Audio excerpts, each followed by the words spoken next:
যাই বাবা, হুইনা খুব শান্তি পেলাম বাবা। কিন্তু বাবা, প্রবলেম একটা আছে। তুমি তো জানো যে কোনো চাকরি নিতে গেলে টাকা লাগে, কিন্তু আমার এখানে টাকা লাগবে না। আসলে সরকার থেকে বিমান দেয়, কিন্তু তেল তোলার টাকা সবসময় দিতে পারে না। এটা আমাদের মতো পাইলটদেরকে ইনভেস্ট করতে হয় তেল তোলার জন্য।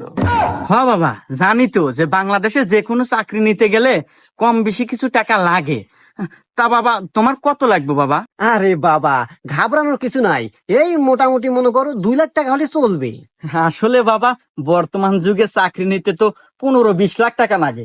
সে আন্দাজে তো 2 লাখ টাকা কমই আছে। কিন্তু তুই তো বাবা আমার অবস্থা বুঝিস, 2 লাখ টাকা আমার কাছে মেলা টেহা, এই মুহূর্তে তো গোছ নাই। টাকা গোছ থাকতে হবে কেন? বুদ্ধি দিয়ে টাকা গোছ করতে হবে। আরে দাদু মারা যাওয়ার আগে তোমাকে 3 বিঘা জমি দিয়ে গেছে না, ওখান থেকে 10 কাঠা সাইড করো, ছাড়িয়ে দাও। আমি যদি ঠিক মতো বিমান চালাতে পারি বাবা, ওরকম 3-10 কাঠা এক তুরিত কিনে দেবো তোমার।